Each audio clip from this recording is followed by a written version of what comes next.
What's up, everybody? It's Coach Johnny here at SixPack Abs. I've got some quick tips for you from the kitchen that I think are really going to help to ensure that you're getting that progress you're looking for.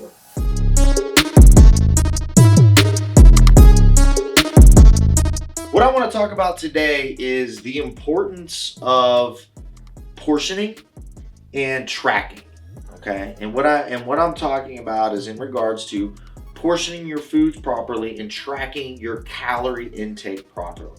It's a little bit different than calorie counting. So I'm sure a lot of you at home are just like rolling your eyes, oh, calorie counting, here we go. I'm more talking about tracking all the foods that you're going to be putting into your mouth to ensure that you're staying within your body's personal budget. Regardless of whatever your goals are, you should be looking to obtain a rough amount of calories intake per day, a total amount of calories. For example, for the majority of us that are probably here that are maybe looking to lose some body fat, you need to be eating in a budget, essentially. You need to be burning more calories in your body, is expending more calories than you're consuming. If you're trying to build muscle, you generally want to be consuming about as many calories as you're burning, or perhaps maybe even consume more calories than you're burning, okay? So that's the basic law of thermodynamics. How you go about that, controlling that calorie intake, is kind of up to you. Whether it's you want to do fasting, or whether it's you want to do keto or paleo or the South Beach diet, but they all have one thing in common, and that's calorie control. So in order to lose weight, you have to, again, have that negative energy balance. So if you're one of those individuals at home that's maybe like, I can't lose weight, I've tried everything. I am tracking, I'm counting calories, I'm doing macros, I'm doing fasting. I lost 5 pounds in the beginning and then the weight loss stopped. Or, I lost 20 pounds and then I gained it back and then I gained 10 more, but then I lost 30, but then I gained 10 back. And the one thing that a lot of people overlook is eyeballing, okay? And that's what I want to talk about today, is using these devices, okay? A food scale and measuring cups. Because it is these tools, if you use these in the beginning of any program and kind of accustom yourself to what your portions should be looking at them, you're going to have a much better chance at actually making solid progress. And I'm going to show you why. Okay, so let's take, for example, this is olive oil. Very healthy, reduces chance for cardiovascular disease and heart disease. Taste enhancing the food. It's good essential fatty acids. It is good for you. However, it is very what's called calorie dense.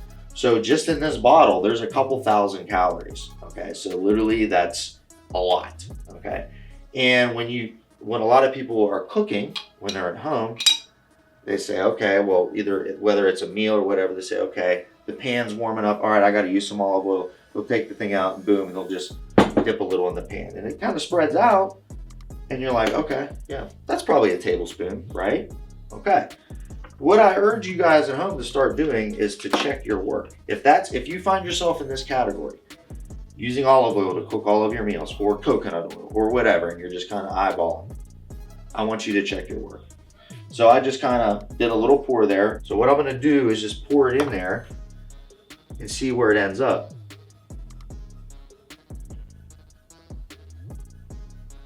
Okay, so it went over, it spilled over the sides a little bit. Okay, so I've got more than the 15 milliliters in there because it's actually, you can't tell from back there, I'm making a mess, but the surface tension has made it concave and you can see that it is more. There's actually still some left in here. Okay, so there's 15 milliliters in 115 calories. So if I do an extra 5 or 10, you're nearly, adding 50% more. So you're actually doing, let's say, 200 calories in olive oil. Okay, well, it doesn't sound like much, maybe 80 calories or so more, but you're doing that at every meal of the day, or you're doing that 3 or 4 times a day.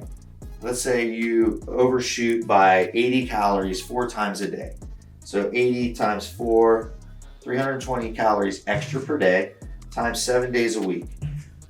2,240 extra calories per week just from accidentally pouring a little bit too much olive oil per day.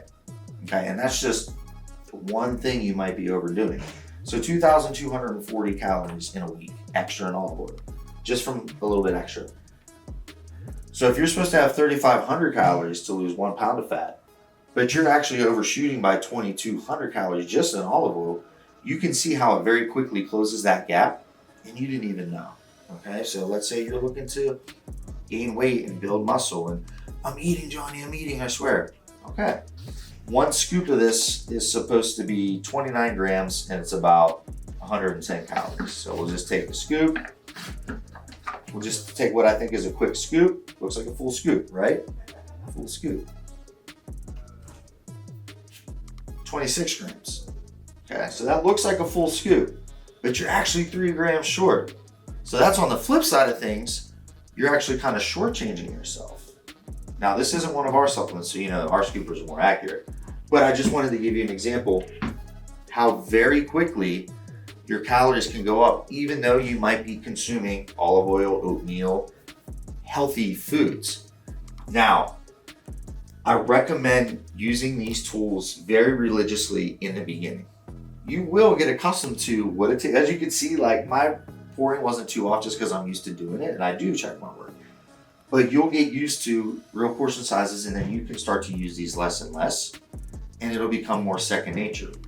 The other thing you want to look for is if you do start to see, oh, I am losing body fat because you're doing this, then you know you're in a deficit, and just keep doing what you're doing. Just stay at those exact levels and stay there for a while and see how much body fat you lose. You know you're in a calorie deficit if you wake up each week and you're down 0.5 pound to 1 pound.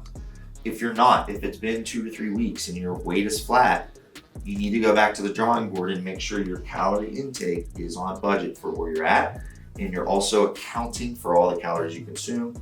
Don't forget about what we like to call hidden calories. When it comes down to really wanting to garner results, sometimes you have to make a little bit extra effort in order to make sure you're doing the right things. So if you have any questions on anything below, the digital scale, weighing these things out, nutrition, macros, calories, please comment below. Thanks for tuning in. Look forward to seeing you guys soon. Have a good day.